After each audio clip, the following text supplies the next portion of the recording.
Paano maglagay ng caption sa likod ng bida? Kagaya nito?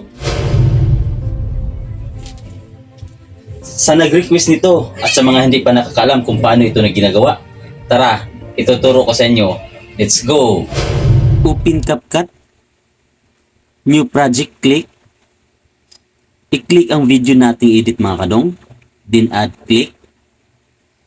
So dito i-play muna natin dahil bawasan natin ang video mga kadong. Yan. Putulin na natin ang hindi natin ito kailangan. So acting ka lang ng ganyan. O salita. Paano maglagay ng caption sa likod ng bida? Kagaya nito? Tapusin lang muna natin yung Sa video. nag-request nito at sa mga hindi pa nakakalam kung paano ito na Next ginagawa, lang to. tara, ituturo ko sa inyo. Let's go! Yan, acting ka lang ng ganyan. So dito, i-click natin tong video na to. Dahil bawasan natin yan. Yan, ilong press natin tong pinakadulo, din slide lang. Tingnan natin. O, ganyang acting, yan. Slide ulit natin to. Bawasan ulit natin. Ganun. Ngayon, back tayo sa unahan. Slide tayo. Yung bago siya magsalita mga kadong, yun ang putulin natin. I-play muna natin. Paano maglagay ng caption? Yan, yung hindi pa siya nakapagsalita.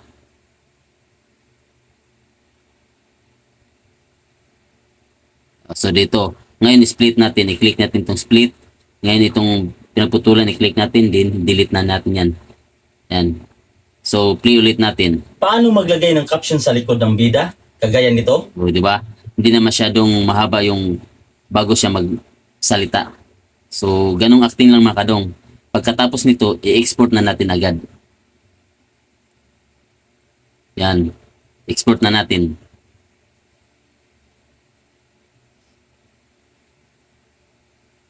Pag okay na mga kadong, i-click ang done. Then, new project ulit. I-click natin. Then, scroll up tayo. Yan. Yung bagong export natin, i-click natin yan. Then, add ulit. Ngayon, i-play natin hanggang doon sa pag-angat ng kamay ni Dong Istosi. Yan. I-angat niya yung kamay niya yan. So, ganyan. Yung ganyang position mga kadong, i-click natin ang text. Ngayon, add text, i-click natin. So dito mga kadong, kayo nang bahala kung anong caption ang ilagay ninyo. Yan, adjust nyo lang. Then, ilipat natin sa ibabaw. Kasi tatayo si Dong Stosi. Yan. Ngayon, fonts, i-click natin para baguhin natin yung lettering niya. Pero medyo makapal. So i-click natin, i-bilit. O, nagbabagong caption, di ba? So dito, i-zoom out natin para magkasya lahat sa camera. Then i-text, i-click natin. So may mga design mga kadong, kayo na din bahala kung ano ilalagay ninyong design. So pag nakapili na kayo, i-click nyo lang. Then i-click ang check pag okay na. Yan. So dito, yung text mga kadong sa dulo niyan, ilong press natin, dalhin natin sa pinakadulo. Ipantay lang din natin. Then pag okay na mga kadong, i-play natin para makita natin. Play muna natin siya. Malapit na to.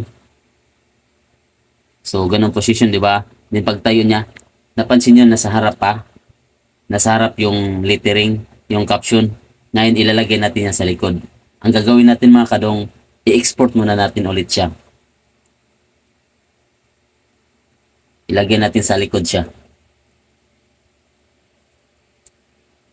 Dito, pag okay na mga kadong, i-click natin to. Huwag done. Itong kabila. Yung arrow na yan. I-click natin yan. Then, delete click. Para mawala itong caption. I-delete natin to. Click natin. Then, i-click natin ang plus. Then, scroll up. Yan, lumabas yung bagong in-export. I-click natin yan. Then, add. So, yan. Slide tayo para makita natin kung ito ba yung may lettering. So, meron, di ba? So, balik tayo dun sa isa. I-click natin yan. So, click natin din. Hanapin natin ang overlay.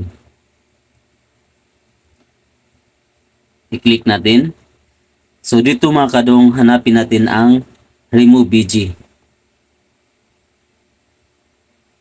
Then, i-click natin. Kung pwede ninyong gamitin ang auto removal, mas okay yun. Dito, ang ginagamit ko, custom removal. dahil may anino ako sa likod. Napipid kasi.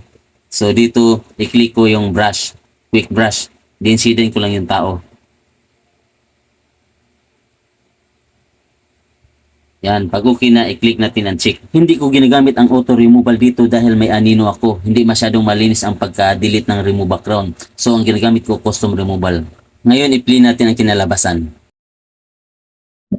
Paano maglagay ng caption sa likod ng bida? Kagaya nito? Sa nag-request nito at sa mga hindi pa nakakalam kung paano ito na ginagawa, tara, ituturo ko sa inyo. Let's go! O di ba? Mabilis lang. Kung nakatulong man, please pa-like and share na lang. Maraming salamat. Export nyo na.